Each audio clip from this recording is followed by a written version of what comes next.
quinta edição do nosso podcast Sem Tom, aqui nas instalações do Diário do Sul. Hoje o nosso convidado semanal temos aqui, aliás, eu não vou apresentá-lo, eu vou fazer com que ele se apresente mesmo, que é para os nossos ouvintes e a comunidade saberem quem é. Muito bem. Bem, antes de mais, deixa-me agradecer o vosso convite para estar aqui. Eu chamo-me Francisco Brito, sou presidente da União das Freguesias de Évora, ou seja, a Junta de Freguesia do Centro Histórico. Tenho 30 anos, ou seja, concorri com 28, por isso já faz um tempinho. E pronto, e estou aqui para falarmos aqui informalmente tudo um pouco. Pronto, já que tocamos nesse assunto da União das Freguesias, eu gostaria que o Francisco nos explicasse o que é a União das Freguesias de Évora, porque as pessoas eu propriamente também desconhecia. Sim. Bem, no fundo, o nosso território está dividido por distritos, e esses distritos depois têm concelhos e por aí fora, não é? Os concelhos depois têm freguesias, ou seja, por ordem, dentro do que é o limite do país, temos sempre esta divisão administrativa e depois temos, para administrar estas áreas, temos autarquias.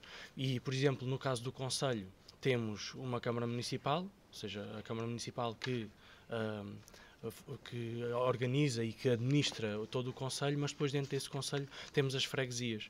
Neste caso concreto, a União das Freguesias de Évora são as freguesias todas que compõem o Centro Histórico de Évora, ou seja, muito conhecido pela área toda que está dentro das muralhas, apesar de nós termos um bocadinho também do que está fora, muito ligeiramente, só até ao limite da via, ou este da via. Qual a zona da cidade que está fora?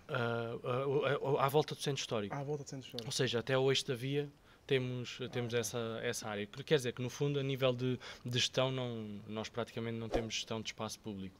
Mas territorialmente, essa é a área da nossa freguesia. Em 2013 houve uma reforma administrativa por via do facto de Portugal ter uma grande crise e ter que lidar com essa grande crise. Houve um documento que foi na altura inscrito pelo partido do PS e onde estavam uma série de reformas obrigatórias. Depois, na altura, o PSD, isto em 2011, o PSD ganhou as eleições em coligação com o CDS e promoveu uma reforma que ficou em vigor em 2013 para juntar algumas freguesias, ou seja, para otimizar a questão da administração, no fundo, a reduzir custos e também facilitar processos. Então, dentro do Centro Histórico havia 3 juntas de freguesia que se juntaram numa só, que é hoje a União das Freguesias de Évora. Por isso é que é São Mamede, Sé, São Pedro e Santo Antão. Sé e São Pedro já estavam juntas, então era São Mamede, Sé, São Pedro e Santo Antão. Então agora todas juntas é a freguesia. Sim, e que no fundo é engraçado, porque elas já estavam todas no mesmo edifício. Já estavam Ou seja, no mesmo edifício. de facto fazia sentido que elas estivessem todas juntas, porque o Centro Histórico acaba, por mais que, do ponto de vista da evolução urbana, existam diferenças ao nível destas freguesias, não é? Até pelas épocas de construção, pela população que lá vivia, mas a verdade é que hoje o Centro Histórico é um espaço único, quer dizer, com as suas diferenças naturais, mas que acaba por não fazer sentido haver qualquer tipo de divisão administrativa no Centro Histórico. Quantos habitantes tem? Tem oficialmente 4.306, mas a realidade é que tem muito mais. Esse é o censo de que ano? 2021. Ou seja, é um dado recente, mas isto oficiais, ou seja, são as pessoas que no cartão de cidadão têm a morada no Centro Histórico de Évora. Porque na realidade nós sabemos que temos um fluxo de turismo, ou seja, todos os dias temos X turistas, ainda não conseguimos chegar a esse valor, mas estamos a fazer essa recolha para conseguir saber exatamente quantas pessoas é que habitam no Centro Histórico, e o habitar neste sentido de utilizar, de pertencer, não é? Não só de ter a morada, mesmo que não seja oficial, mas efetivamente utilizar o espaço público, de utilizar também seja um hotel ou seja uma casa de aluguer, não é? No fundo.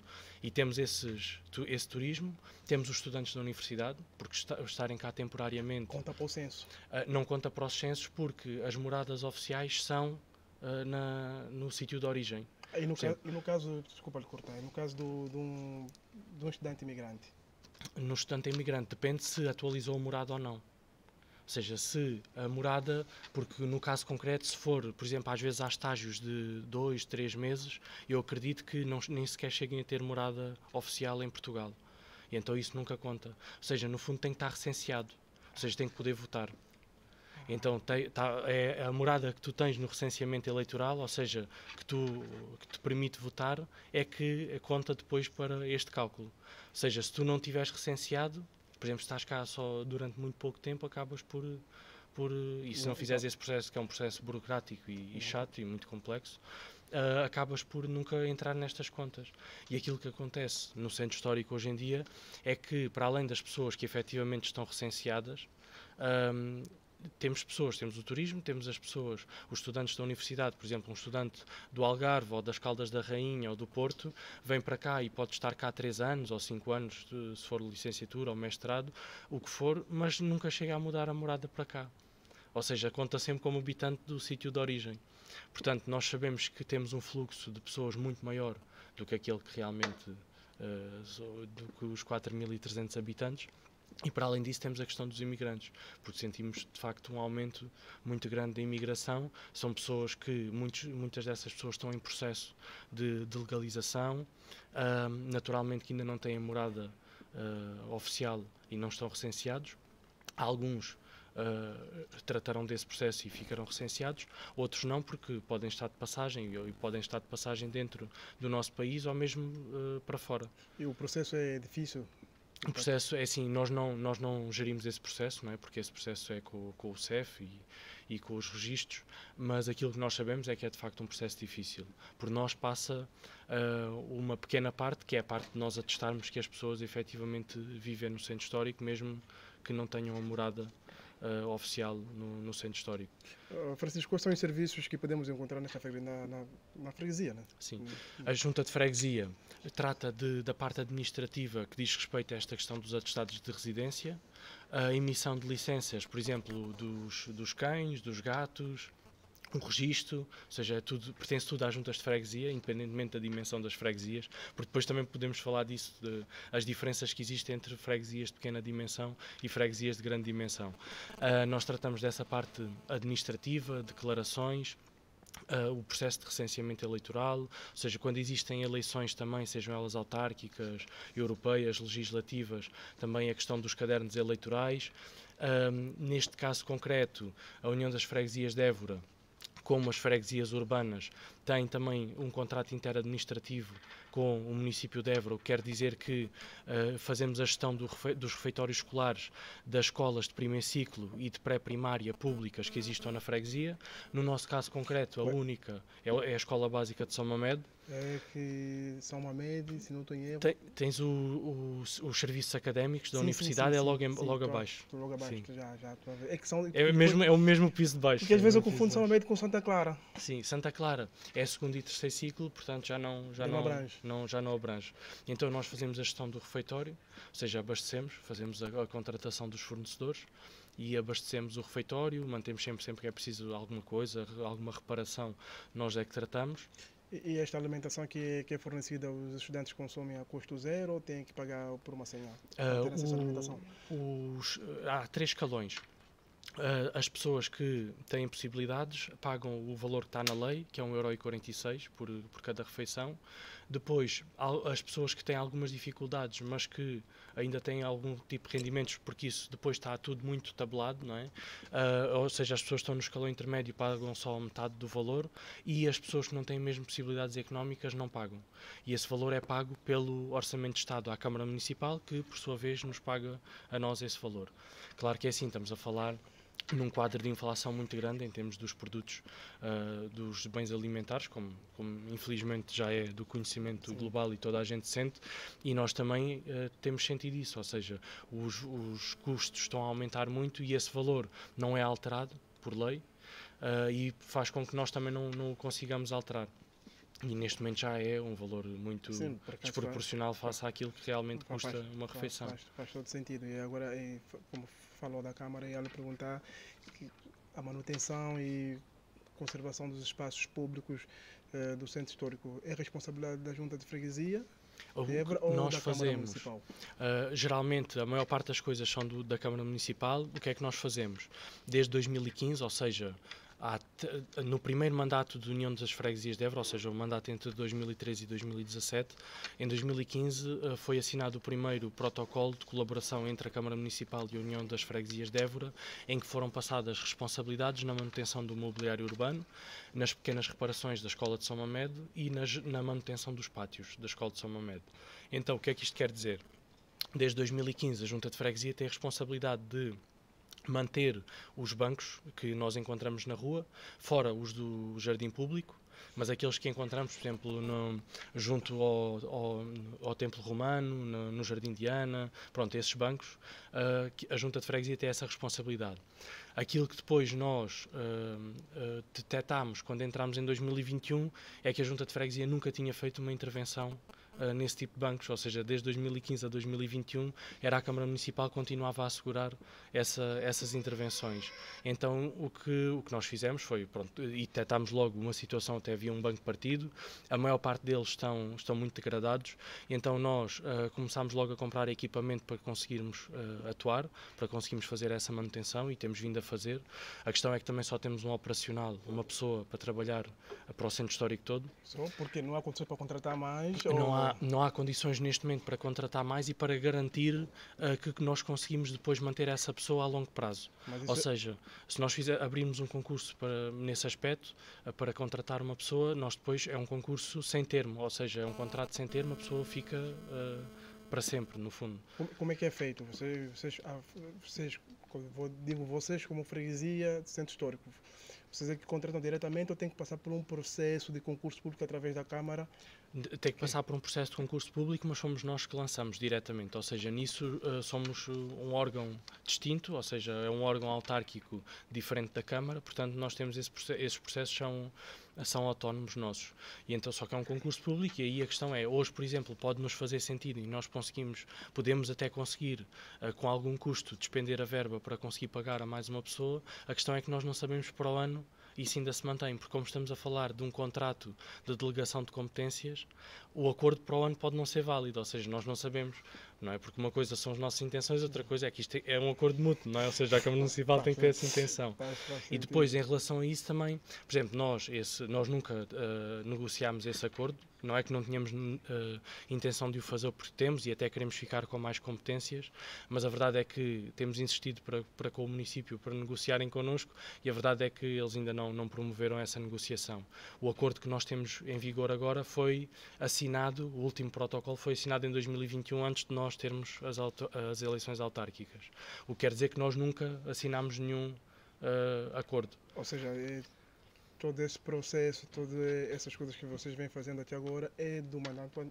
É desde 2015, ou seja, tem-se mantido sempre, sendo que ano após ano ele tinha que ser novamente assinado, ou seja, havia uma renovação, mas nunca foi negociado connosco, ou seja, o de 2022 do ano passado foi assinado pelo anterior executivo e deste ano ainda nem sequer recebemos nenhum documento para podermos assinar, portanto, essa é a realidade das coisas. Mas quem trata disso é a Câmara? Ou é a Câmara, porque é a Câmara que delega competências nas juntas de freguesia. E por que não tem esse documento ainda para assinar? É assim, aquilo que me parece, e é a minha opinião pessoal, eu acho que é uma questão de desorganização do município, não é? Porque essas coisas têm que ser feitas atempadamente, nós temos insistido formalmente e informalmente que queremos negociar, não só as existentes, porque é justo que exista também um aumento de verba correspondente no mínimo ao valor da inflação, isso não tem acontecido, desde 2021 que não existe aumento de verba, e como todos nós sabemos, os preços têm aumentado muito tudo, não é? Quer dizer, uma lata de tinta, de 4 litros de tinta que nós utilizamos para pintar um banco, custa-nos mais de 100 euros, quer dizer, por isso... Mais a mão de obra. Mais a mão de obra, mais tudo, as lixas, a eletricidade, tudo tem custos, não é? Portanto, nós temos essa questão desta responsabilidade, por exemplo, dos bancos e temos tentado fazer o mais rapidamente possível o arranjo e a manutenção desses bancos todos para conseguirmos, porque que eles fiquem num ponto ótimo de estado, não é? Há bocadinho falou que a gestão de conservação e manutenção do jardim público não está por parte da freguesia de centro histórico. Por quê? Porque na altura em que isso foi negociado, ou seja, cá está, por isso é que eu refiro a questão da negociação, é importante até para nós percebermos exatamente o que é que está dentro disto. Estar. É assim, do ponto de vista geográfico. É assim, do ponto de vista geográfico, sim. Do ponto de vista depois da capacidade, eu acredito e gosto de ter muitos os pés na terra, que eu acho que nós temos que paulatinamente, pouco e pouco, ir tendo mais competências. Mas também não defendo que nós de repente devamos assumir as competências todas. Por exemplo, a manutenção de espaços verdes. Há zonas no centro histórico, até pela sua dimensão, são pequena dimensão, que nós conseguimos assegurar. E conseguimos, por exemplo, seja por via de uma transferência de recursos humanos da Câmara para nós, seja por contratação diretamente por nós conseguimos assegurar. Mas, por exemplo, de repente passar a fazer todas as áreas verdes do centro histórico mais o jardim público, eu acho que isso aí também é um pouco irrealista, porque só o jardim público, para conseguir manter, é preciso de facto ter uma grande capacidade. E eu acho que essa transição podia ser muito abrupta. Se tivesse que ser, com certeza que trabalharíamos para que ela corresse o melhor possível. Uma das coisas que também que eu tenho notado a nível, hoje vou apertar consigo, Francisco, da tua freguesia, é que de um tempo para cá, pronto, pode não ser na altura em que estava no seu mandato, as fontes todas do centro histórico estavam todas sem água. Sim. Quase que não jogavam água. Elas deixaram de ser mantidas, ou seja, tem sido a Câmara Municipal a assegurar teoricamente a manutenção das fontes, até porque as juntas de freguesia não têm capacidade, e neste caso a do centro histórico não tem capacidade para conseguir manter fontes, principalmente fontes monumentais com as características das fontes que estão no centro histórico, ou seja, são intervenções que são muito caras. Por exemplo, ainda agora a que está a ser feita junto ao Jardim das Canas é um investimento de 40 mil euros, ou seja, é praticamente um quarto daquilo que é o orçamento da freguesia, que seria impossível da freguesia conseguir fazer, não é? E de facto durante muito tempo estiveram sem realizar. Eu acredito muito pela pressão que tem sido feita, até muito pela pressão social que tem sido feita, a Câmara Municipal percebeu que tinha que de facto investir verba nessa reabilitação, porque faz de facto diferença, e não faz diferença só do ponto de vista estético. Sim, e do ambiente em si, mas a questão mesmo climática, porque é uma questão que nós nunca conseguimos comparar, não é? Mas a verdade é que a existência de água, e seja do repuxo de água em si ou da existência de um espelho de água, faz baixar de facto a temperatura naquela zona envolvente. Às vezes são questões mínimas, de 1 grau, 2 graus, mas a verdade é que faz uma diferença atmosférica, e isso é muito importante num contexto urbano como nós temos. Claro, depois temos a questão da seca. E isso é de facto muito, muito preocupante, e por isso é preciso gerir muito bem esta água, ou seja, ter mecanismos de reutilização e de circulação desta água para se conseguir poupar.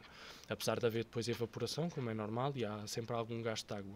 Mas a verdade é que também pode ser usada água não tratada para este tipo de situações. Claro que depois há ali questões específicas ao nível também para garantir a saúde, se alguém tocar na água, para garantir que a água... não sendo água totalmente potável, mas que não representa perigo para quem toca, ou seja, que não possa gerar ali problemas de saúde pública, mas a verdade é que pode haver utilização de poços, de furos.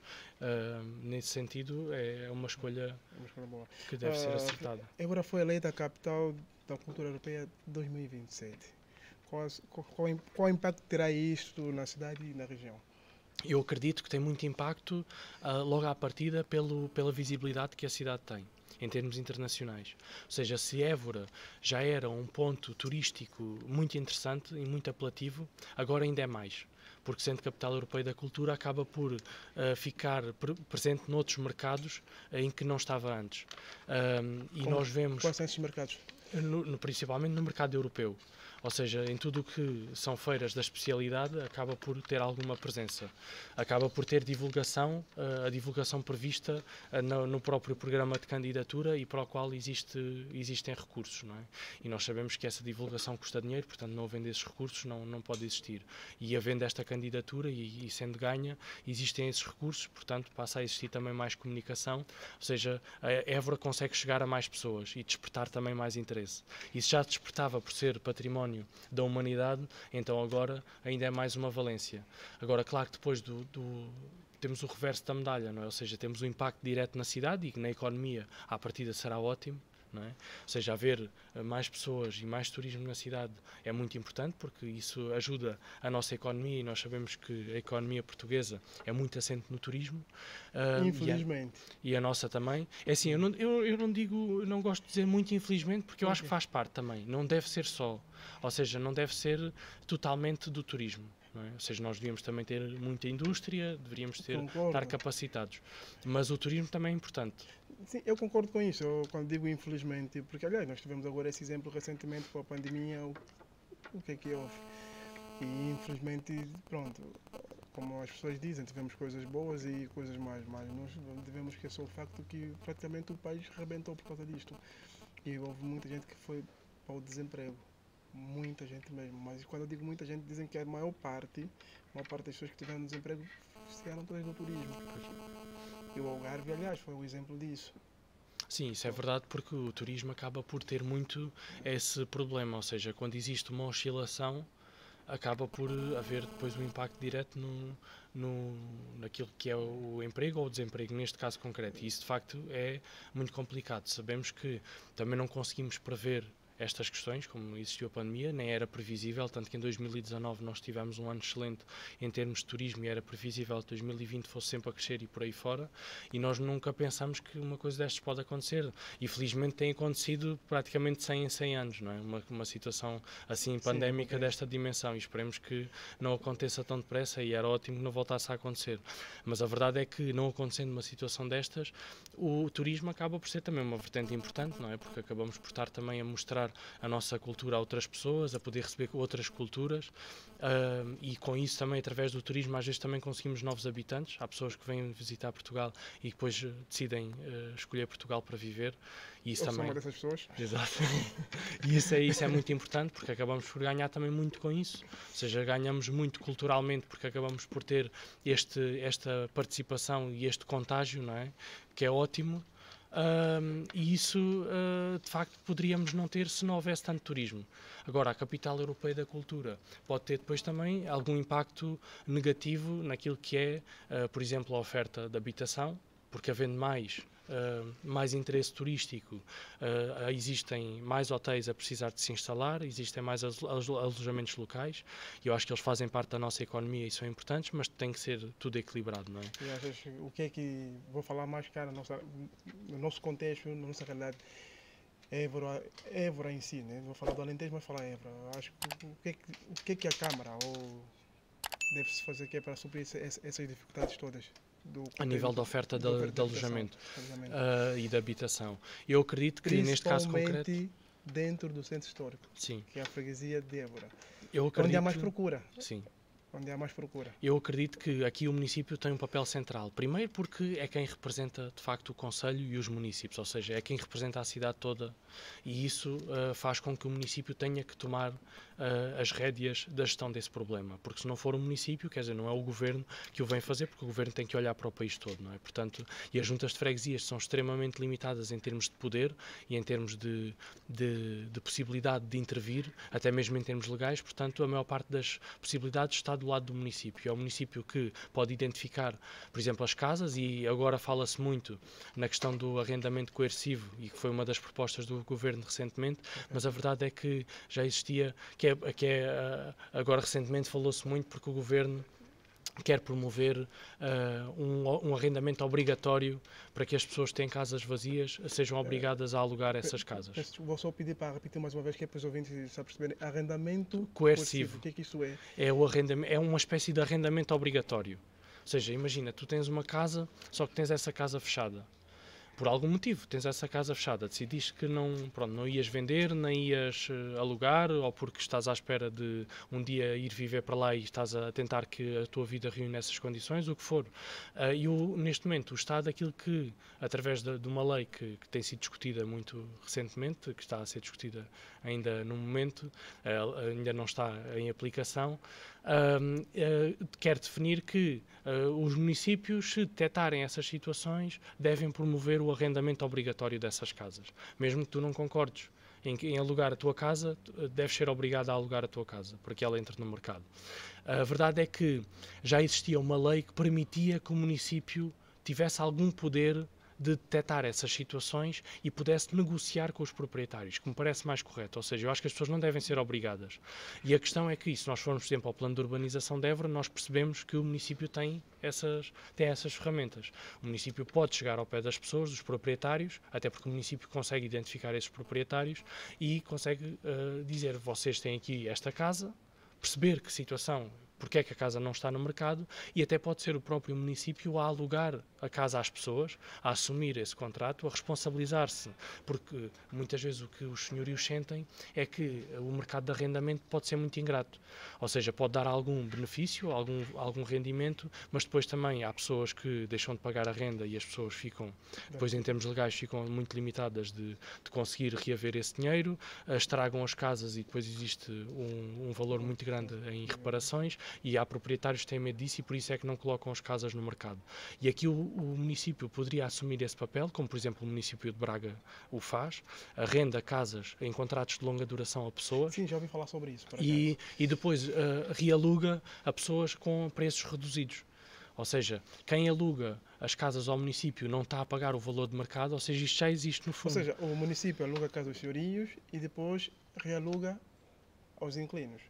Exatamente. E aos senhorios já não pagam o valor de mercado, pagam um valor mais baixo, mas dá as garantias que aquele valor é certo e que nunca ficará em falta, ou seja, que as pessoas recebem sempre aquele valor e que se mesmo que acontecesse alguma coisa à casa, assumiria a responsabilidade da reparação. Imagina que eu tenho uma casa que estou a pagar no banco, a prestações. Sim. Pronto, tenho aí 2 casas, como há muita gente que hoje em dia faz muito isso, acho que tem esse conhecimento. Não só como, pronto, como arquiteto, tem esse conhecimento. Hoje em dia isso é um negócio, as pessoas têm mais de uma casa comprada ao banco e pronto, muitas das vezes tem algumas que estão fechadas. Também essa lei está permitida fazer isto ou é só para as pessoas que têm a casa totalmente comprada 100% ao banco? Eu não sei se a lei define isso, confesso que não sei em pormenor se a lei especifica essa questão. Eu penso que não vá a esse nível de pormenor, ou seja, aquilo que conta é a casa estar vazia e depois há umas exceções. Por exemplo, se a casa for casa de férias, creio que não entra, e se for, por exemplo, uma casa de um imigrante que está fora, por exemplo, imagina uma pessoa que vive em França, mas tem cá a sua casa quando vem a Portugal, quando tem férias e vem cá. Pronto, essas casas não entram, o governo veio dizer isso. Agora, na prática, é assim, também no fundo, aquilo que é a minha opinião é que eu acho que na realidade esta medida nem sequer, a medida concreta do governo não se consegue levar a cabo. Aquilo que se consegue levar a cabo é aquilo que já se levava antes, ou seja, aquilo que a lei já permitia, que é os municípios identificarem essas situações e irem falar com os proprietários e tentarem arranjar um acordo. E é aquilo que devia acontecer no Centro Histórico de Évora. O município de Évora já identificou a maior parte das casas que estão vazias e que poderiam entrar no mercado imobiliário. Era preciso que tivesse uma equipa multidisciplinar e que conseguisse ter essa capacidade de negociação e chegar a essas pessoas, aos proprietários, e tentar negociar para que eles disponibilizassem essas casas. Estamos a falar de quantas casas? Estamos a falar de mais de 1000 casas dentro do Centro Histórico. Dentro do Centro Histórico? Sim. Claro que depois, na prática, muitas delas são casas muito, muito pequenas e que nem sequer cumprem os nossos padrões de hoje de habitação. Até pelo cumprimento das regras que nós somos obrigados a cumprir. Sim, eu sei disso. Hoje em dia... O Regulamento Geral das Edificações e tudo, quer dizer, nós temos de ter uma sala com X metros quadrados, com mínimos, não é? Uma casa de banho com mínimo. Dizer que os arquitetos mudam vidas. Exatamente. Estão sempre a mudar a vida das pessoas, porque às vezes é um espaço de 10 metros quadrados, tens que fazer um milagre. Sim. É um milagre autêntico, mas pronto, mas estamos a falar de 1000 casas. 1000 casas. Desocupadas dentro do Centro Histórico. Isto dados do censo de 2021. Mais, ultrapassam as 1000 casas. A questão aqui é, de facto, o município deveria ter essa postura, ou seja, deveria conseguir investir e tivesse ou não verbas do governo, porque eu acho que isso é uma das questões que o município tem que avaliar, e se é necessário que o governo transfira verbas para os municípios para a constituição destas equipas, eu acho que isso deve acontecer. Portanto, aquilo que nós hoje discutimos da habitação e das propostas do governo, faz-me confusão que o governo crie estas leis e estas propostas e depois diga que os municípios têm que as executar, mas sem transferir a verba para os municípios terem recursos humanos para conseguir executar. Porque também isto quer dizer, é completamente irrealista. Os municípios muitas vezes já têm falta de pessoal, não têm dinheiro para ter as equipas todas que precisam e depois ainda têm que fazer isto. Portanto, eu acredito que, do ponto de vista da estratégia, os municípios deviam ter estas equipas e o governo deveria transferir verbas aos municípios para eles poderem ter estas equipas. E acho que o governo não faz isso? O governo não faz isso e duvido muito que o faça. A Câmara Municipal, das duas, uma, ou consegue gerir o orçamento que tem e criar estas equipas, ou então, de facto, tem que fazer pressão ao governo para conseguir esse financiamento. E no caso da nossa Câmara? Estás a perguntar se faz? Eu duvido muito que a nossa Câmara fale com o governo, sinceramente, tenho visto muito pouco, ainda não vi conversações com o governo. Portanto, pois devia. Por isso, para além das recepções, quando algum membro do governo vem cá, não vejo mais nenhuma reunião, nem nenhum trabalho, mas eu acho que de facto devia existir, é importante, porque o governo, se nós não estivermos lá a dizer o que é que precisamos, o governo não se vai preocupar connosco. Eu acho que o município tem que fazer esse papel e tem que negociar isso com o governo para conseguir ter essas equipas e identificar isso. E para além das casas que já existem, para além das casas que estão disponíveis, quer no centro histórico, quer fora, nós também percebemos que a solução mais rápida... Desculpa te contar, o nosso cameraman diz que tens que olhar para a câmara. Ok. Eu disse que o homem era alto, tinha para aí 1 metro e... Estás com 1,90 m, certo, né? 1,93 m, sim. Isso é a altura de jogar basquete. Mas pronto, é só o nosso cameraman que diz que estavas mal posicionado, mas pronto, peço desculpa interromper. Okay. Pode continuar, só favor. E então, eu estava a dizer na questão da solução a curto prazo e a médio prazo. Eu acredito que esta questão, e que estava a falar da oferta de casas que já estejam construídas e que entrem no mercado, é uma solução que pode demorar algum tempo e por isso a solução que também deve ser equilibrada com esta, uma das propostas que nós temos e que apresentámos do ponto de vista autárquico, foi a construção também de nova habitação. Ou seja... Isto é uma coisa que faz muita falta. Sim. Faz muita falta cá. E depois é preocupante quando nós percebemos que na Câmara Municipal existem projetos com mais de 5 anos que estão parados na gaveta e que não avançam. E isso é preocupante, porque nós percebemos que aí há a responsabilidade de quem gera a Câmara Municipal e quem tem gerido a Câmara Municipal. Quais são projetos sociais? Ou... São projetos de construção nova, geralmente promovidos por cooperativa, ou seja, de custos controlados.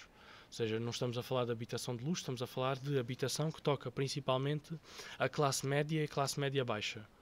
Portanto, estamos a falar de que é uma grande fatia da população e que precisa, juntamente com a classe mais baixa e as pessoas mais desfavorecidas, a classe média precisa também muito de habitação em Évora. E porquê que não são aprovados esses projetos? Ou porquê que isso vai, é uma boa pergunta, isso é aquilo que nós perguntamos e que nunca temos resposta. Não, as questões vão à Assembleia, eu já levantei essa questão na Assembleia Municipal, mas a questão é que, de facto, isto nunca é respondido e vemos que acredito que não há vontade política de quem gera a Câmara Municipal para resolver esta situação, ou seja, há uma ideia, ou quem gera a Câmara Municipal defende uma estratégia de não construir nova habitação porque se deve utilizar todas as habitações que já existem, todas as habitações construídas. Nós sabemos é que as habitações que estão construídas, muitas delas não cumprem estes padrões do nosso habitar contemporâneo, ou seja, é muito difícil conseguir que elas sirvam as famílias de hoje em dia, não é? Porque elas serviam as famílias de há décadas e décadas atrás com um padrão de vida completamente diferente do nosso. Hoje em dia a realidade é distinta.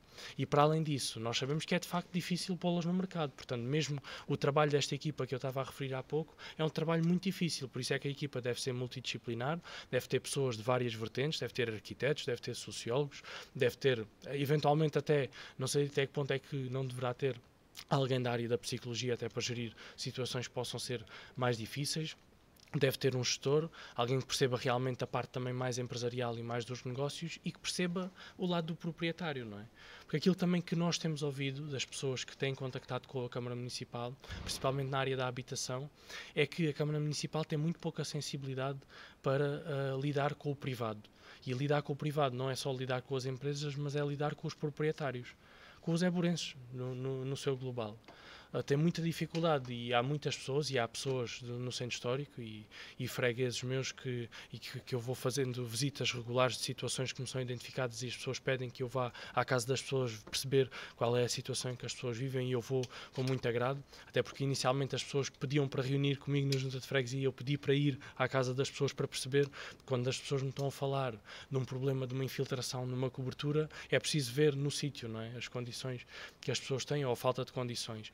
E essas pessoas dizerem-me que receberam uma equipa da Câmara Municipal em casa, por causa da possibilidade ou não de terem algum apoio do ponto de vista social, e que as pessoas da Câmara Municipal foram muito indelicadas com elas, de facto é preocupante. Isto é mesmo muito preocupante, e isto não, de facto não é assim que se resolve um problema. E por isso é preciso haver compromisso político. Falando em política, e agora eu ia lhe perguntar isso, como é que surgiu, já falamos sobre isso por acaso, Sim. o seu interesse pela política?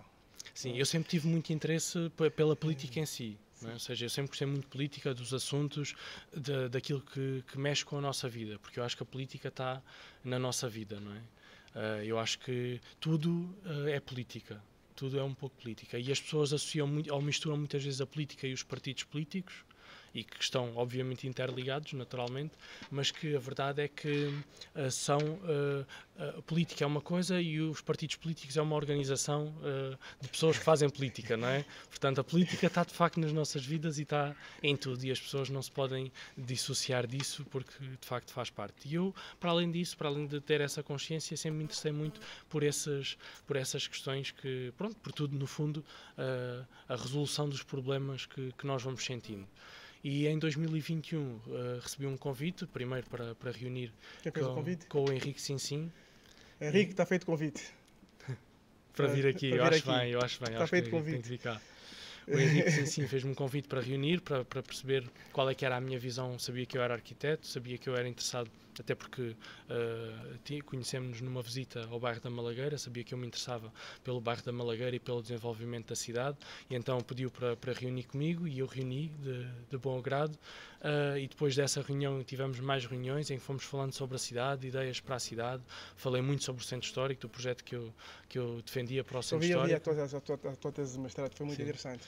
E por isso depois lançou-me o convite para encabeçar este projeto de concorrer à Junta de Freguesia do Centro Histórico, que eu aceitei de bom grado, e senti aí também esta questão, é que pronto, eu não tinha nada a ver com partidos. Não acho que vocês enganaram o povo quando você faz parte de um político e depois você concorre como independente? É assim, eu concorri como independente porque de facto não pertencia a partido nenhum. Não é? Ou seja, nunca tive nenhuma ligação partidária, e por isso o Henrique fez-me esse convite como independente, e eu disse... Um ano em que concorreste, não pertencia?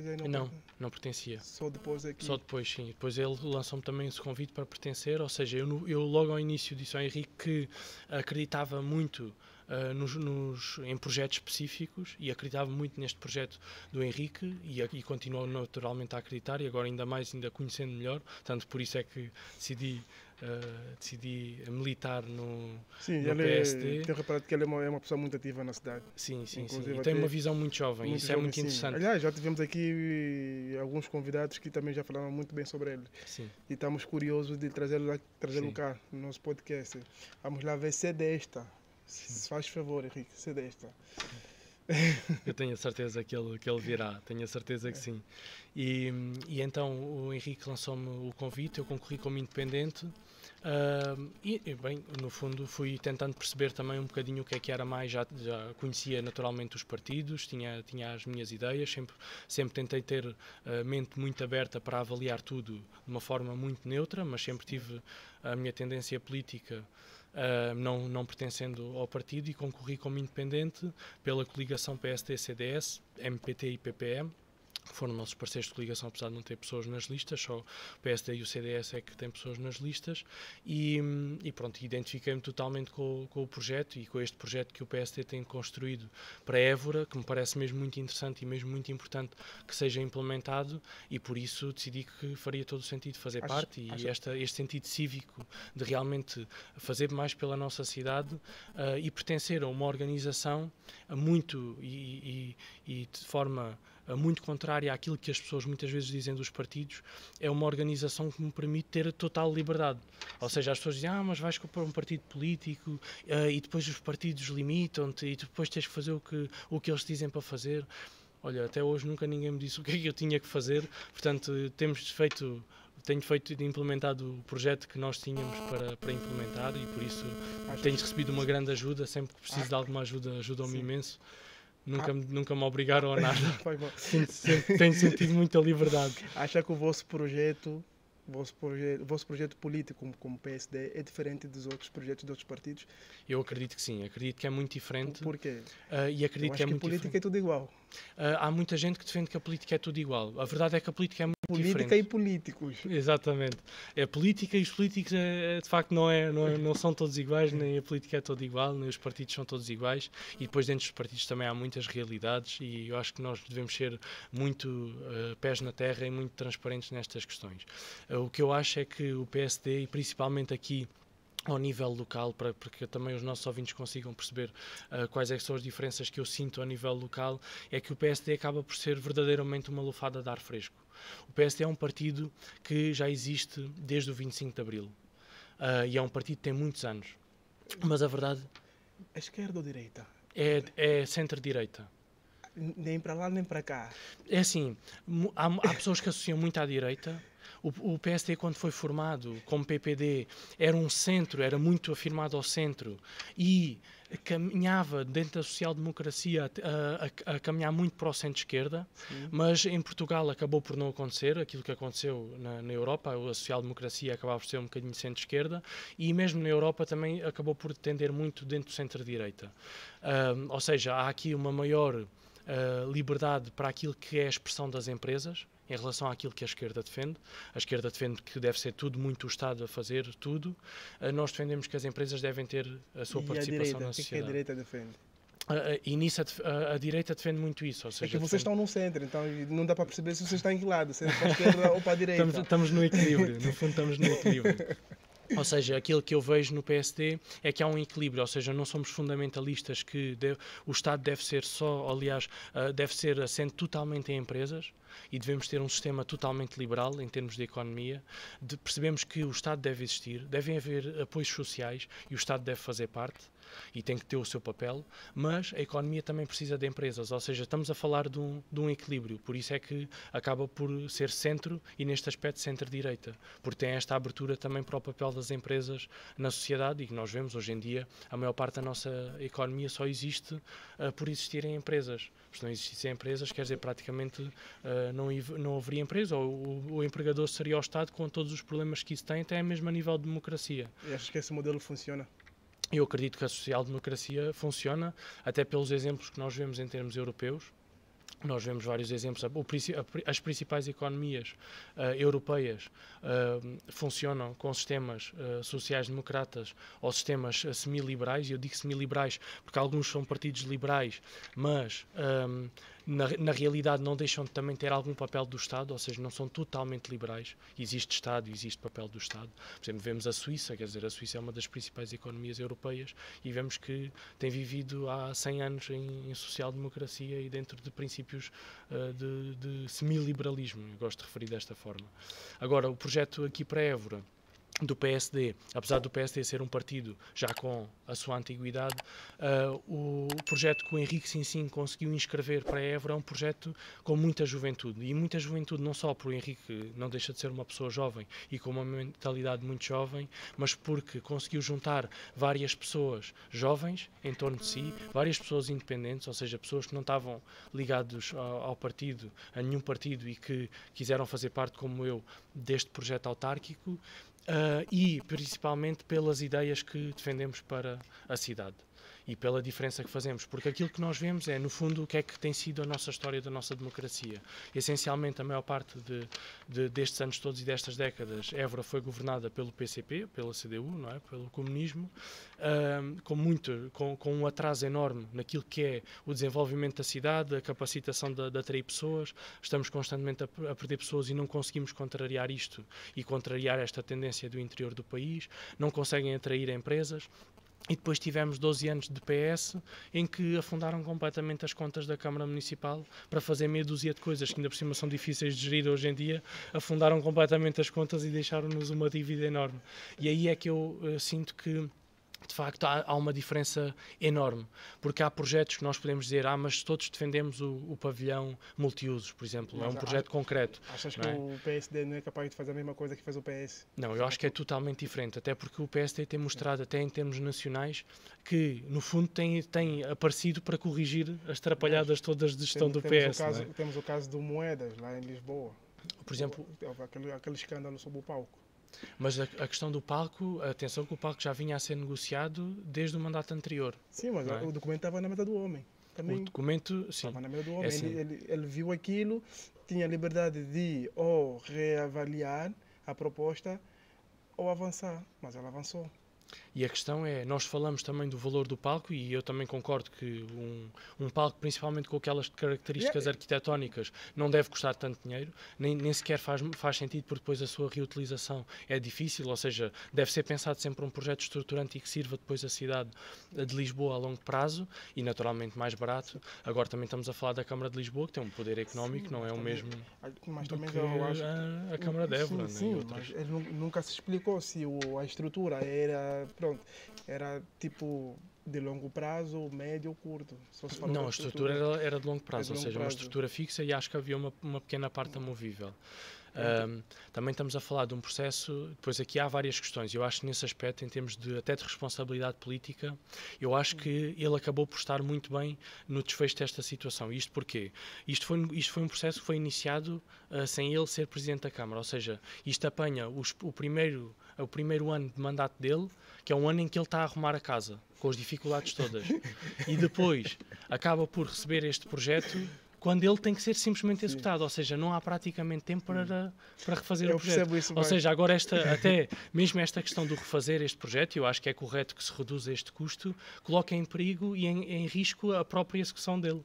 Sim, e isso também é eu percebo, mas eu acho que na política é engraçado às vezes que quando há trocas de mandatos, há sempre a passar a bola para o outro lado. Sim. Sempre... Mas é assim, eu acho que não deve haver uma desresponsabilização das pessoas. Mas eu sinto sempre isto. Sim. Já houve casos do PS que houve problemas e culparam o antigo mandato, que era o PSD, e vice-versa. E eu acho que isso é um pouquinho engraçado. Eu acho mas isso acaba por ter muito a ver com esta questão mesmo específica e da própria lei, porque as pessoas não podem assumir responsabilidades por aquilo que foram decisões de outras pessoas, não é? Ou seja, nós quando temos responsabilidade sobre algo, fazemos as coisas à nossa maneira e de acordo com aquilo que é o contexto atual, não é? Ou seja, assumimos a responsabilidade sobre aquilo que decidimos, porque decidimos com base numa série de factos.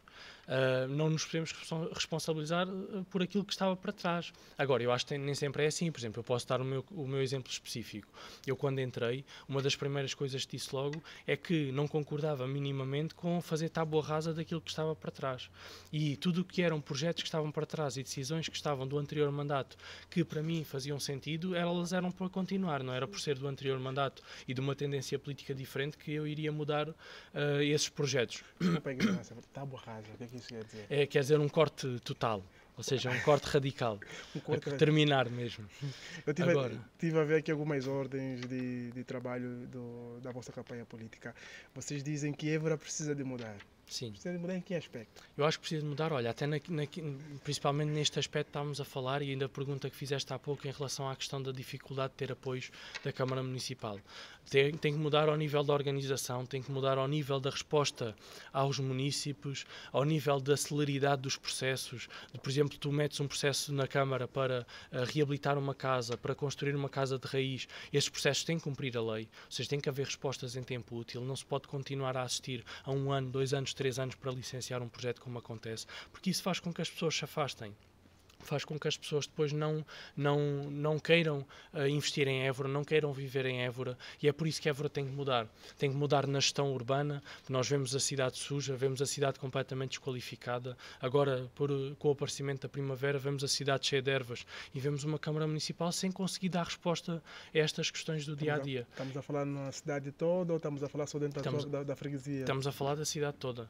Estamos a falar, então, este caso da limpeza urbana e das ervas, então, nos bairros, à volta do centro histórico, é muito, muito Sim, mas visível. essas freguesias também têm essa responsabilidade, ou é inteiramente da Câmara? A responsabilidade da limpeza urbana é da Câmara. Ou seja, a limpeza urbana, a questão de desmatamento, a deservagem, ou seja, arrancar as ervas, cortar as ervas, e isso tudo é responsabilidade da Câmara. As freguesias não têm essa responsabilidade. A direção da responsabilidade. Câmara não tem um comprometimento com o público como deve ser. Agora, essa palavra foi difícil. Sim. Mas não, eu acho que não, de facto não tem, e eu acho que tem que mudar. De facto tem que mudar. E por isso é que nós apresentámos um projeto que, nesse aspecto, é muito distinto daquele projeto que está neste momento. A direção não está na Câmara comprometida com o Municipal. público só agora ou desde sempre? Eu, sinceramente, acho desde sempre. Apesar de haver alguma leitura de algumas pessoas que, no primeiro mandato do atual Presidente, havia alguma intenção de trabalho, nós aquilo que vemos é que já passaram 10 anos desde que este Presidente da Câmara foi eleito e nestes 10 anos nós não vemos a cidade a melhorar. Não mudou nada. Não mudou para... Só Tem piorou. mudado para pior, por isso é a mudança que não nos interessa. Interessa-nos uma mudança para melhor. Quais são as coisas que pioraram nesse... Eu acho que piorou a limpeza urbana, piorou a resposta da Câmara a nível de processos urbanísticos, a nível das respostas, por exemplo, ao associativismo. As associações têm muita dificuldade em lidar com a Câmara e em receber apoios. Por exemplo, as associações juvenis em 2022 não receberam qualquer tipo de apoio porque a Câmara Municipal andou atrapalhada em processos que só fizeram com que os prazos fossem sempre arrastantes e que se chegasse ao fim do ano 2022 sem as associações juvenis receberem apoios da Câmara Municipal. Mas recebe-se uma verba para isto. O Estado disponibiliza uma verba para as câmaras todas, então eu sei. E depois está em orçamento da Câmara Municipal, mas a verba não foi paga. Por isso, Nenhuma associação recebe apoio. Nenhuma associação juvenil no ano 2022 recebeu apoio porque as verbas não foram transferidas, porque a Câmara Municipal esteve sempre... Não foram transferidas ou o dinheiro foi para outro lado?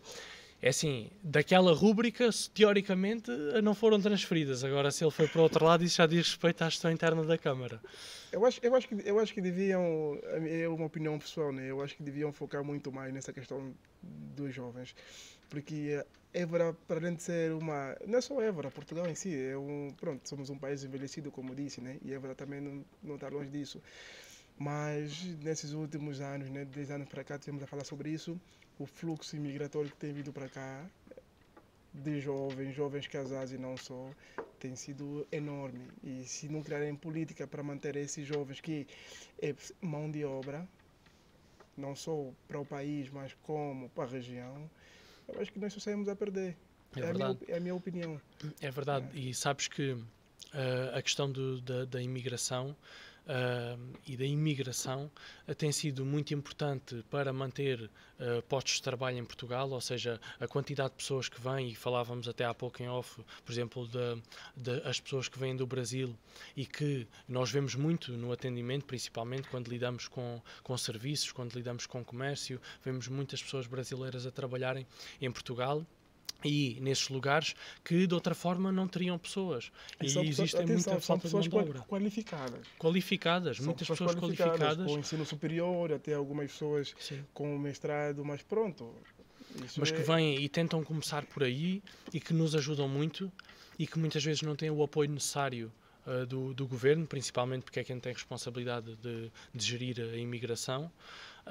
E a verdade é que é preciso haver uma aposta nesse sentido, e posso dizer que, por exemplo, só a nível de crescimento, entre 2021 e 2022, a Junta de Freguesia do Centro Histórico teve 60% mais atestados do que aquilo, ou seja, de 2022, teve mais de 60% atestados do que em 2021, e neste primeiro trimestre deste ano 2023 temos mais 58% de atestados do que no período homólogo do ano passado. Isto é muito. Por isso estás a ver a diferença, ou seja, está a aumentar. Isto não quer dizer, não são números diretos, ou seja, mas à partida existe aqui um crescimento óbvio. Se nós passamos mais atestados, também são mais pessoas, e são pessoas diferentes, naturalmente.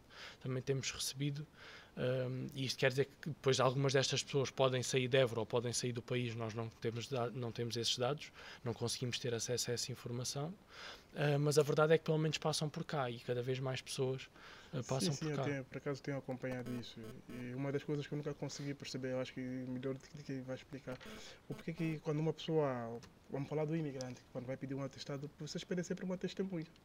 Sim, duas testemunhas. Duas testemunhas. Sim. Porquê? É uma questão legal, ou seja, a lei nacional obriga a que a pessoa apresente duas testemunhas que vivem na freguesia.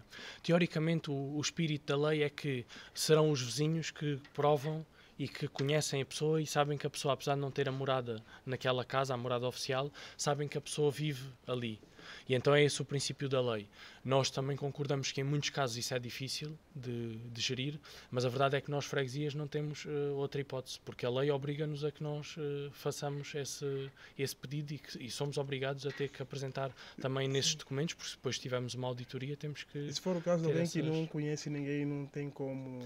Há pessoas que efetivamente têm dificuldade. As pessoas geralmente, pelo menos aquilo que nós temos sabido, as pessoas conseguem sempre arranjar.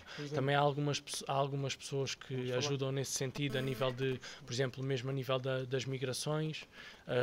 Há mesmo, às vezes, até associações ou pessoas, grupos informais que tentam ajudar migrantes nesse aspecto e que conseguem ajudar. Nós, junta de freguesia, não podemos fazer mais daquilo que estamos a fazer neste momento, ou seja, tentamos simplificar ao máximo os processos, explicar à pessoa todas estas questões e que, enfim, isto são obrigações que partem daquilo que é a lei, que é aprovada na Assembleia da República. Portanto, possíveis alterações serão sempre lá, ou seja, as freguesias, sejam elas grandes, pequenas, no sul ou no norte do país, têm que cumprir esta lei.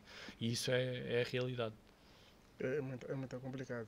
Infelizmente é muito complicado porque nós percebemos, temos essa sensibilidade de perceber que uma pessoa que chega recentemente a Portugal precisa de um atestado de residência para tratar de qualquer coisa, para arranjar emprego, para conseguir um número de identificação fiscal, para conseguir ter acesso a cuidados de saúde, precisa desse atestado e para ter esse atestado precisa de conhecer pessoas cá. Isso às vezes é muito difícil, mas a questão é que não somos nós que escolhemos. E nós tentamos facilitar isso ao máximo, ou seja, nem sequer obrigamos a que sejam as testemunhas a ir à junta de freguesia a assinar fisicamente, porque sabemos que isso é difícil, ainda é muito mais difícil. Mas eu acho que antigamente era assim, não? Era. Que era ainda mais complicado. Ou seja, neste momento tentamos que, dentro daquilo que a lei nos permite, tentamos que seja o mais fácil possível para as pessoas. Eu acho que antigamente era assim. E também tive a ver que vocês falam de ferramentas e condições para se atrair investimentos na cidade de Évora. Achas que a direção atual da Câmara não tem feito isto? Atrair investimentos para a investimentos. Eu acredito que não. Eu acredito que aqueles investimentos que têm sido atraídos para cá são pelas características que a cidade tem, pelo potencial turístico que tem e ao nível daquilo que são as necessidades dos évorenses. Ou seja, todas as empresas que se têm vindo a instalar, os comércios que vão abrindo, têm a ver com isso.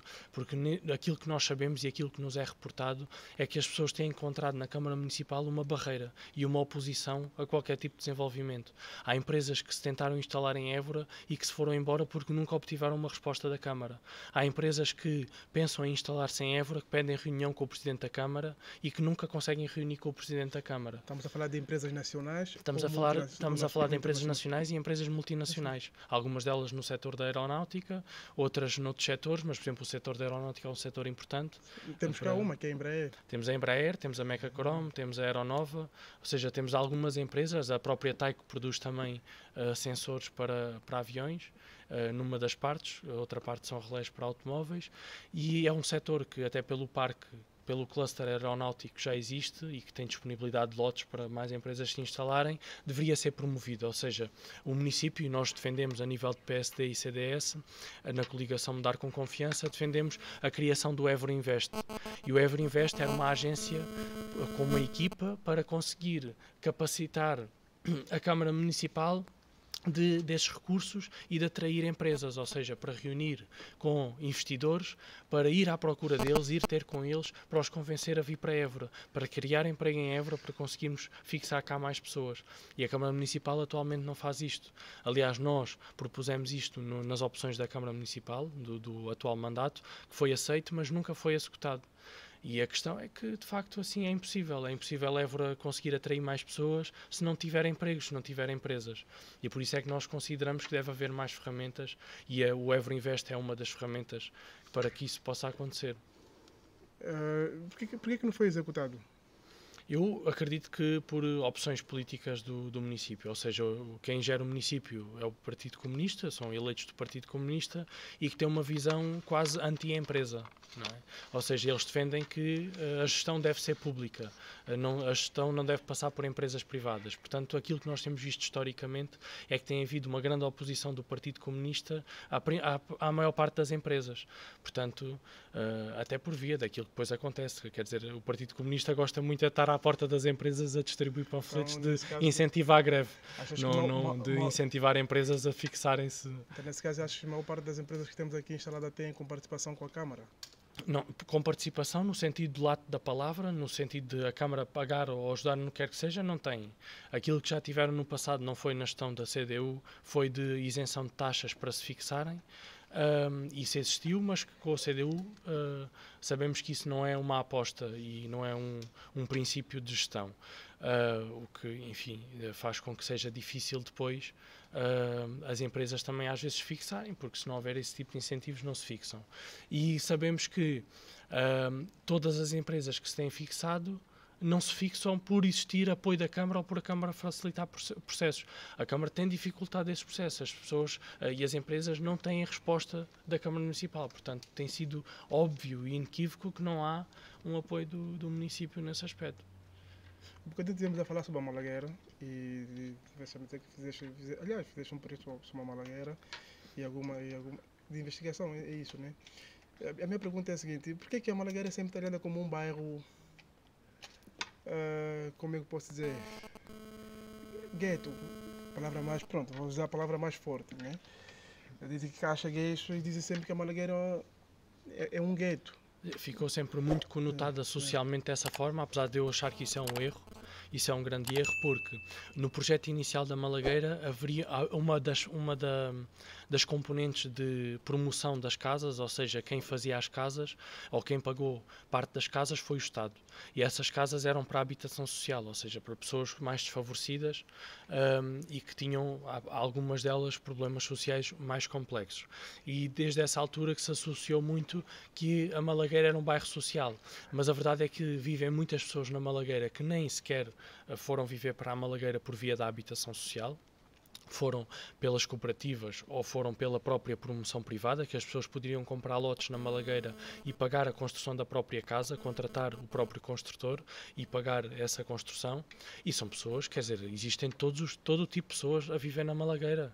Por isso eu acho que não cometo aqui nenhuma inconfidência e acho que o próprio Henrique Sinsim já disse, ele vive na Malagueira, portanto há montes de pessoas. Há sempre essa informação, tem sempre e é vereador, não é? Portanto, há pessoas da universidade, de todo o tipo, quer dizer que a Malagueira é um bairro social hoje em dia é um erro. A Malagueira teve uma componente social, ainda tem uma pequena componente social de algumas casas que pertencem à Bébora. Está aí ao lado. Como? A Cruz da Picada. A Cruz da Picada é diferente, ou seja, tem uma maior componente de bairro social, tem uma grande componente de casas que são da Bébora. Está juntinho à Malagueira. Aliás, a malha urbânica pertence à Malagueira.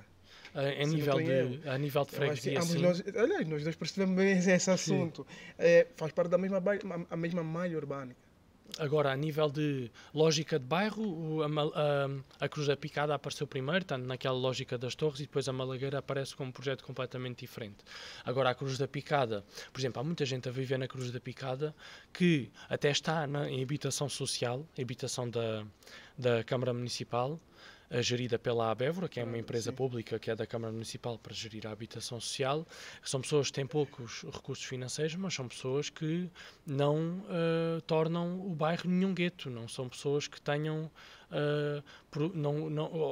que tenham características sociais que levem a que o bairro tenha problemas ao nível da convivência interpessoal ou ao nível da utilização de espaço público. São pessoas completamente normais, como qualquer pessoa. Quer dizer, eu acho que nunca se deve generalizar nem criar aqui diferenciação, ou porque as pessoas vivem em habitação social são pessoas que tornam os bairros guetos. Acho que essa comparação não pode existir e não é justa. E a Malagueira, infelizmente, tem sido muito conotada a isso erradamente, porque hoje em dia a maior parte dos problemas que existiram em tempos já nem sequer se verificam. Claro que há problemas pontuais de tráfico de droga, de rixas, mas são cada vez mais pontuais. E a verdade é que a Malagueira é um exemplo de promoção urbanística e de resposta a um problema de habitação que existia nos anos 70, depois do 25 de Abril. E que hoje também existe, ou seja, eu defendo muito que devia haver uma Malagueira 2 hoje em dia. Devia haver esta lógica, ainda por cima a Câmara Municipal com a tendência política e ideologia que tem, eu não percebo, e sendo até à altura da promoção da Malagueira, tendo sido também o mesmo partido que estava no poder na Câmara Municipal, eu não percebo como é que a Câmara Municipal hoje em dia não tem uma postura mais ativa na promoção da habitação, por exemplo, como aconteceu na Malagueira, que a Malagueira foi um bairro que na realidade eram várias quintas que foram agregadas e foi construído um bom projeto urbano e que as pessoas hoje dizem, e com razão, que as casas têm falta de isolamento térmico, têm problemas de abastecimento de água, isso é verdade, mas quer dizer, é preciso ver que na época, para construir 1200 casas, como era o projeto da Malagueira e como foi o projeto da Malagueira, nem sequer havia a possibilidade de ter telhas. Ou seja, não havia telhas em quantidade suficiente para construir aquelas casas. Os próprios tijolos, que são blocos de betão, foram feitos no local. Foi construída uma fábrica no local, financiada pela Câmara, para conseguir que existisse material e matéria-prima para construir. Ou seja, nós hoje não podemos comparar a Malagueira e as características das casas da Malagueira com a nossa realidade atual, não é? Porque é incomparável, não é? Sim, incomparável. É incomparável. Tivemos a falar agora das casas sociais, a habitação social, que é cedida pela Câmara. Por que é tão difícil um jovem, aliás, um jovem comum como eu, aderir a esses apoios? A habitação social, eu acredito que existe muita dificuldade e começa logo pela disponibilidade de casas. Ou seja, a Abévora tem mesmo muitas casas, mas existem poucas casas disponíveis, porque o princípio da habitação social, na minha opinião, deveria ser temporário. Imagina, nós somos jovens e se não tivermos recursos financeiros suficientes, ou se formos jovens, ou não é uma questão de juventude, a questão é que na juventude nós sabemos que isto é algo que afeta ainda mais as pessoas do que noutro tipo de idades. Não quer dizer que pessoas de outras idades não tenham os mesmos problemas de acesso à habitação, ou não tenham problemas até mais graves, mas uma pessoa que tenha dificuldades económicas e que não consegue nem pagar as rendas de mercado das casas, nem comprar uma casa aos preços de mercado, nem conseguir crédito, pelas necessidades que tem de cumprir as características todas para conseguir um crédito, essa pessoa deve ter acesso à habitação social. Mas isso deve ser temporário, no sentido em que a habitação social deve ajudar a pessoa, deve fazer parte do projeto de vida dessa pessoa, enquanto essa pessoa ganha a capacidade suficiente de conseguir adquirir a sua própria casa ou de alugar uma casa com o tipo de rendas, ou seja, consegue ter um emprego mais estável, e isto deveria ser assim que deveria funcionar a nossa sociedade. Mas nós sabemos que não é assim. E eu acredito, claro que eu tenho a minha tendência, não é? E não sou obviamente tendencioso quando falo destas questões, mas eu acredito que tem muito a ver com o projeto que Portugal tem visto em relação ao socialismo e em relação ao PS, que é isso que tem fomentado.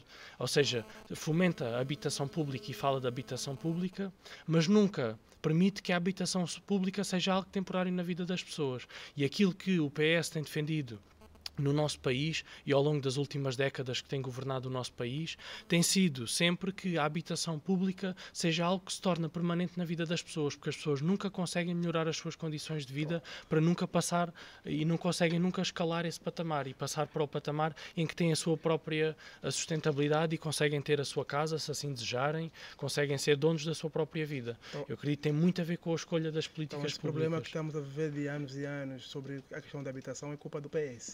Eu acredito que é muito culpa do PS e depois, naturalmente, ao nível local, têm culpa aqueles que têm gerido as câmaras municipais e onde muitas vezes existem esses problemas, não é? E, por exemplo, nós vemos, agora estamos a comemorar os 30 anos do PER, que foi um plano para reabilitação em termos de alojamento e que, por exemplo, teve um grande impacto na zona de Lisboa, na questão dos bairros sociais, porque haviam muitos bairros de lata, e foi uma promoção, por exemplo, de um governo do PSD, com o professor Cavaco Silva, quando ele era primeiro-ministro, e que lançou esse plano para que as pessoas deixassem de viver em bairros de lata e passassem a viver numa habitação digna. O Cavaco Silva é PSD, mas também já houve histórias que ele também contribuiu um pouquinho para a desgraça do país, quando era primeiro-ministro.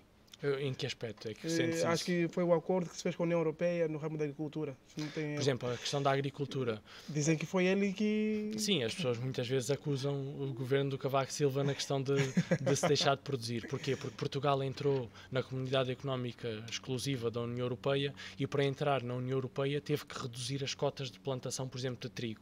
Não é? E ao ter que reduzir as cotas, as pessoas depois dizem isso, deixámos de plantar trigo porque para a União Europeia isso não interessava.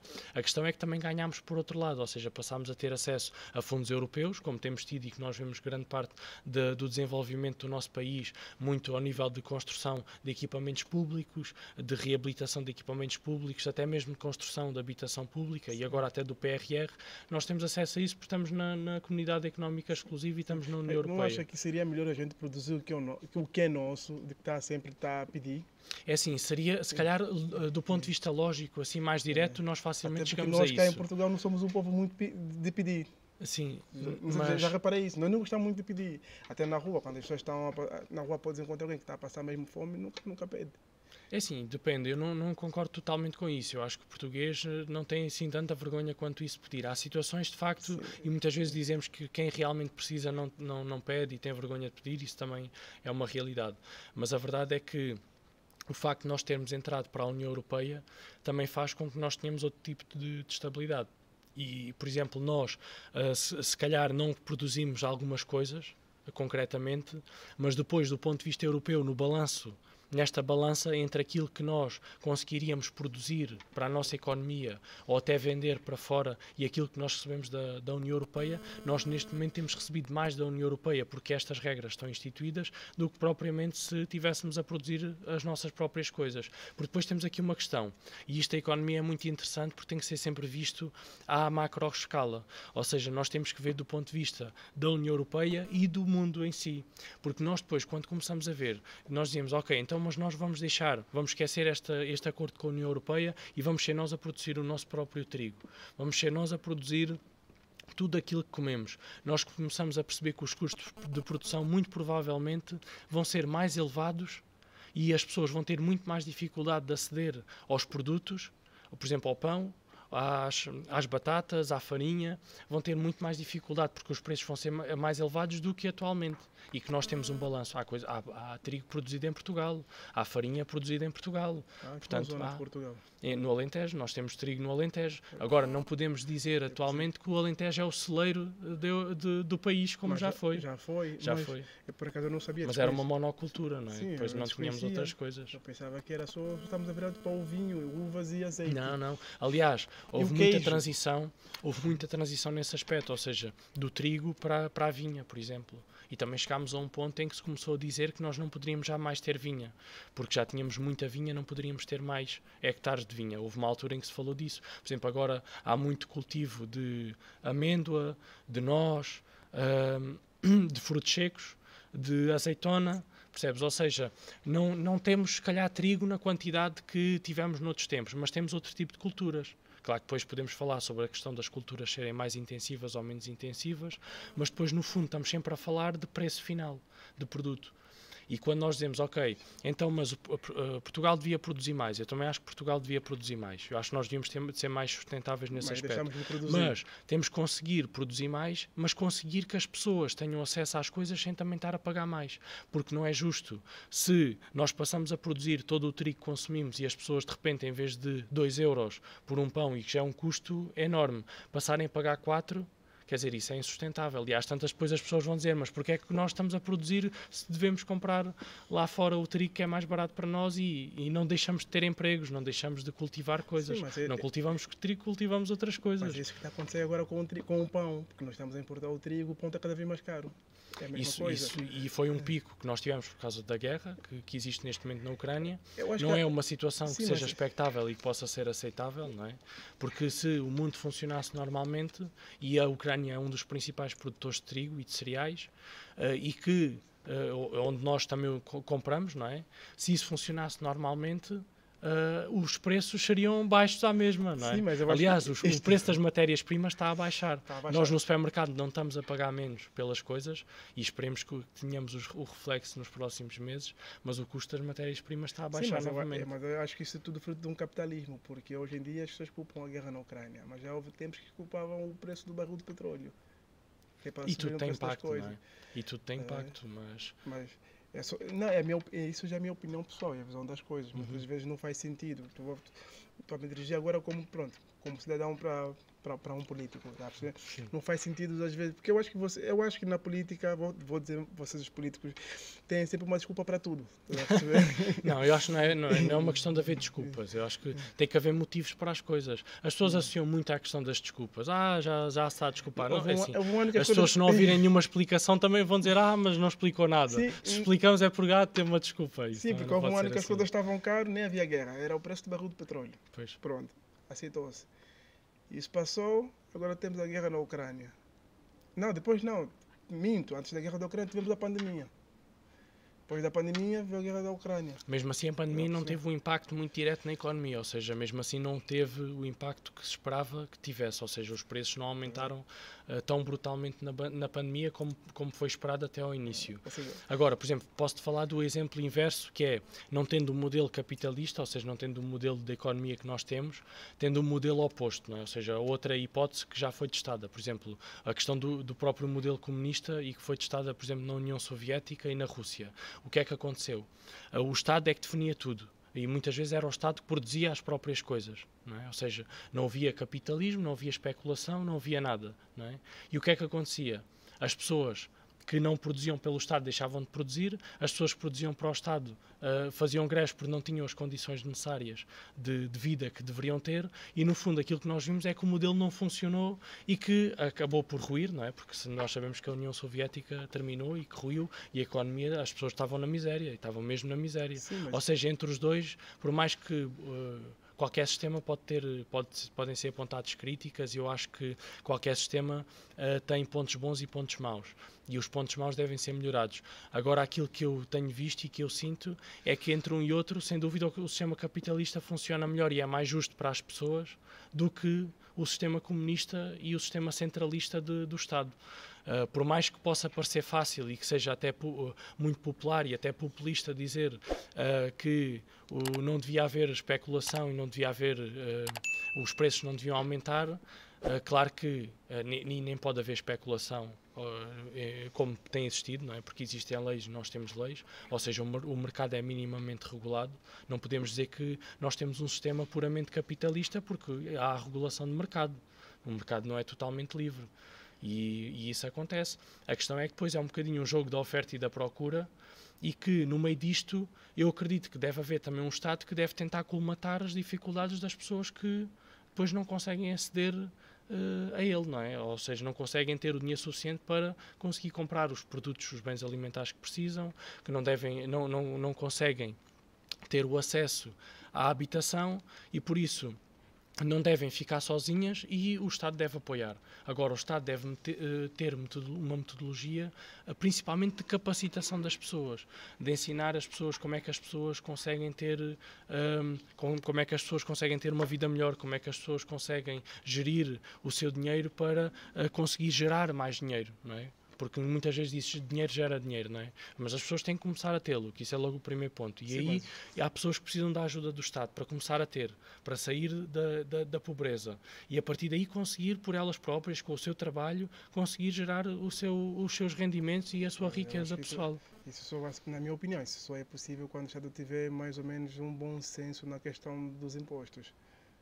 Muitas das vezes também os impostos é que vêm Exatamente. Olha, Olha, essa zona. Por exemplo, aquilo que nós vemos em Portugal, em termos de impostos, é que geralmente uma empresa, por exemplo, imagina, tu vais para uma empresa a ganhar 1.300 euros. O que é um salário, se tu vais 1.300 euros para casa limpos. Tu para casa levas 1.300 euros. Para Portugal isto já é um bom salário. Isto é praticamente o salário médio. Eu penso que o salário médio anda mais ou menos neste valor. Quem ganha 1.000 brutos recebe em média 700 euros. Exatamente, recebe o ordenado mínimo. Que não é nada. Exatamente. Não é nada para se viver. Exatamente. E a questão é que tu vês que tu, para receberes 1.300 euros limpos, o Estado fica com 1.250 euros também em termos de impostos. Aqueles que tu pagas e aqueles que a empresa que te alberga paga. E se tu fores ver quanto é que tu custas à empresa, já viste quanto é que estamos a falar? Estamos a falar praticamente 2.700 euros, 2.600, 2.650, 2.700, estamos a falar sempre nesta ordem de valores. É aquilo que a empresa gasta contigo para tu, na realidade, só levares 1.300 euros para casa. E tu pensas, então, mas eu estou a levar 1.300 euros e que já estamos a falar de um ordenado bom para Portugal, para aquilo que é a nossa realidade, devia ser muito mais alto, mas infelizmente há muita gente que não consegue chegar a este valor e a empresa está a gastar 2.700 euros. Não era melhor que tu tivesse acesso aos 2.700? É assim, eu também não defendo que nós devêssemos ter os 2.700, mas se calhar se recebêssemos os 2.400 e o resto fosse para impostos, nós tínhamos o apoio mínimo do Estado e havia outras coisas que nós poderíamos escolher por nós. Não é? Não tinha que ser o Estado a gerir tudo. As pessoas, e no fundo isto acaba por ser uma economia capitalista e isto não é uma coisa má. As pessoas é que gerem, é uma economia liberal, tu é que sabes onde é que queres pôr o teu dinheiro. E assim, o que acontece hoje em dia é que é o Estado que está a escolher onde é que tu vais pôr o teu dinheiro. O capitalismo para mim é sempre mau. Mas isso é porque associas essas visões, essa visão mais de especulação. O capitalismo para mim é sempre mau, porque a intenção é sempre ir buscar mais no bolso dos contribuintes. A questão é, não é dos contribuintes, porque o contribuinte, no fundo, quem está a ir buscar ao bolso dos contribuintes é o Estado. Ou seja, é na ótica de, tu estás a dizer que é de ir buscar ao nosso bolso de cada um de nós. Mas a verdade é que quem é que está a ir buscar ao nosso bolso nessa perspectiva? São as empresas. E quem é que está a trabalhar nas empresas? São as pessoas. Ou seja, é um círculo fechado. Portanto, se a empresa ganha mais, teoricamente... Quem é que trabalha com as empresas? É o Estado. Depende. Nem sempre é o Estado a trabalhar com as empresas. Agora, o caso da TAP. Mas a TAP neste momento foi nacionalizada, ou seja, a empresa neste momento é o Estado. A TAP é o Estado. Eu acho que a TAP tem uma relação de amor ou ódio com o governo. É a minha opinião. Sim, assim, neste momento não deixa de ser o governo. A TAP, sendo nacionalizada, acaba por ser do próprio Estado. Porque eu nunca percebi. E nós vemos estes escândalos, ou seja, se ela continuasse a ser privada, nós não tínhamos de estar a pagar isto. Sim, mas eu nunca percebi. Quando está mal, temos que nacionalizá-la. Quando está bem, temos que Mas isso é uma visão de esquerda, não é? Isso é uma visão muito de esquerda, principalmente cá está a socialista ou comunista. E qual é a opinião do centro, já nesse caso? A opinião do centro foi sempre de esta empresa deve ser privada e a gestão deve ser privada. Ou seja, não é o contribuinte que tem que estar a pagar os prejuízos desta empresa, não é? É a empresa que tem que ter um mercado fixo de pessoas, ou tem que ter um mercado em crescimento, tem que conseguir ter o seu plano de negócios que seja rentável e sustentável para conseguir gerar os seus lucros, para conseguir manter os seus trabalhadores, para conseguir pagar cada vez melhor aos trabalhadores, mas deve ser uma gestão privada. Aquilo que o PS entendeu, juntamente com o PCP e com o Bloco de Esquerda na Geringonça, a partir de 2015, é que a empresa devia ser nacionalizada e devia ser do Estado e devia ser o Estado a gerir. E o que é que nós vimos? É que desde então injetámos mais de 3 mil milhões de euros dos nossos impostos, do dinheiro que nós não recebemos por mês, porque o Estado fica com eles, injetámos esse valor na TAP.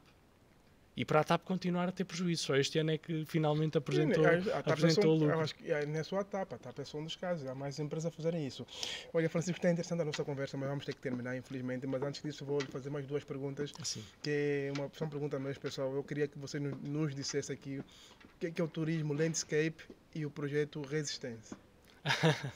Bem, o Tourism Landscapes foi um workshop, um projeto em que eu participei, que era um projeto de arquitetura, foi um workshop de arquitetura para estudantes e que é organizado em várias cidades, geralmente em Itália, porque é com a universidade, com a IUAV, que é a Universidade de Veneza, e então eu participei no de Veneza, em que foram criados vários grupos de trabalho e que tínhamos 2 zonas diferentes de Veneza para intervir, e então havia, acho que era 3 grupos, se não estou em erro, para cada zona, e então nós fizemos um projeto que era se bem me lembro, já foi há bastante tempo, tiveste a investigar bem, porque já foi há muito tempo.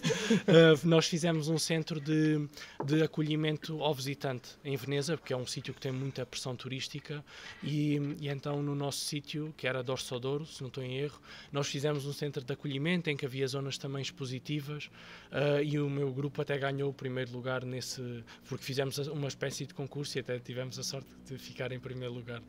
Foi interessante. O projeto Resistance é um projeto que é liderado pela Universidade de Évora, é um projeto europeu, de uma bolsa Marie Curie, que é um financiamento europeu para bolsas que, acima de tudo, privilegiam o intercâmbio de pessoas. Ou seja, a ótica é darem dinheiro para tu poderes viajar, saíres do teu país, para ires para outro sítio e outras pessoas virem para cá. Então o projeto Resistance foi uma marca muito importante para a Universidade de Évora e especialmente para o Cideus, liderado até pela professora Mafalda Soares da Cunha, a quem eu mando um grande beijinho, gosto imenso da professora Mafalda. Olha, está feito o convite também. Para vir aqui falar do Resistance. O Resistance fala sobre resistências dos povos entre o século XV e o século XVIII, os povos que no fundo foram colonizados, e esta palavra é muito dura e estou a utilizá-la de propósito, porque é de facto assim que estes povos se sentem, e este projeto trabalha muito isso, ou seja, dentro da expansão do Império Português e do Império Espanhol, principalmente para a América do Sul, existiu, e também para a África, existiram processos de colonização. Estamos a falar América do Sul, qual zona? Estamos a falar do Chile, essencialmente do Chile e da Argentina, e também do Uruguai. E através do projeto Resistance eu participei como técnico, estava a fazer a parte da multimédia do projeto, e fui à América do Sul, estive no Chile, estive na Argentina e estive no Uruguai a participar nas entrevistas que eram feitas, nos seminários, nos workshops, com investigadores dos sítios, com comunidades indígenas, por exemplo, a comunidade Mapuche no Chile, e é muito interessante percebermos estas diferenças culturais que existem, como é que foi este processo de colonização, porque houve um processo que foi muito duro, foi mesmo muito duro, em que as pessoas perderam completamente os seus costumes, e agora há uma comunidade que está a tentar voltar aos seus costumes, à gastronomia, à língua mapuche, aos seus hábitos, e no meio de uma cidade tão populosa como Santiago do Chile, nós temos uma comunidade mapuche que vive já em contexto urbano, ou seja, já não vive como viveria no século XV e no século XVI, vive em apartamentos e vivem, como qualquer cidadão, não é? Não vivem, já perderam completamente ou praticamente completamente esses hábitos, mas desenvolvem workshops e para tentar explicar às pessoas como é que é a cultura mapuche, para que não se perca no fundo, ou para que se reabilite um pouco estas tradições, e é muito interessante. Por acaso aprendi imenso com esse projeto, foi mesmo muito interessante. Agora que falaste sobre a diversidade cultural, pronto, o que é que achas dessa diversidade cultural que estamos a ter em Évora? Olha, eu acho que é muito importante, e acho que é uma questão que nós devemos ter sempre presente, até porque, e politicamente, muitas vezes, e nos últimos anos, tem havido muitas expressões até xenófobas sobre as pessoas que vêm para cá e sobre os migrantes que Portugal recebe, e eu acho que nós devemos, e Évora é um bom exemplo para falar sobre isto e para explicar que o nosso país, na nossa gênese, desde sempre, desde a criação de Portugal, no nosso país é multicultural, e Évora é um exemplo disso. E nós vemos que tínhamos uma moraria no centro histórico de Évora, uma judiaria, tínhamos população durante, por exemplo, o século XIV, o século XV, tínhamos várias expressões culturais a viver, e em que, por exemplo, a gestão da cidade era cristã, mas tínhamos muçulmanos e que tinham a sua mesquita e tinham as suas celebrações, tinham os seus hábitos, tínhamos judeus com os seus hábitos e já éramos multiculturais há muitas centenas de anos atrás, portanto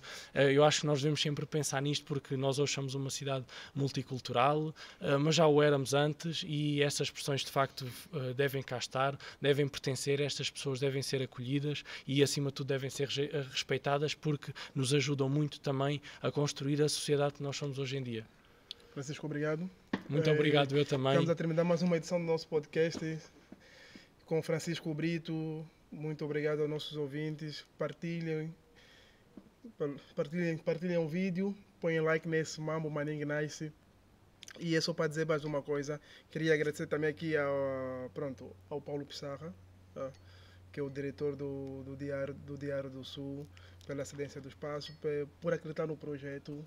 E mais uma vez, olha, Francisco, obrigado. Olha, muito obrigado eu. Muitos parabéns a vocês todos por este trabalho que fazem, porque é de facto muito importante, e eu acho que as pessoas de facto devem seguir, devem partilhar e também devem dar sugestões aqui para pessoas para virem aqui, que eu acho que isso também é muito giro, muito interessante. Devias dar uma. Qual é o próximo? Olha, eu acho que o Henrique Sinsim devia vir cá, a professora Mafalda Soares da Cunha já te dei duas pessoas muito interessantes. Por acaso nós estamos Évora tem muita gente, por acaso. Sim, Évora tem muita gente para poder vir aqui falar. Nós temos esse objetivo de trazê-lo cá, mas ainda, pronto, como isto é uma coisa que está da minha responsabilidade, porque o Milton, diz que eu tenho que fazer isto, e segundo ele diz que eu faço isso melhor, mas eu acho que não.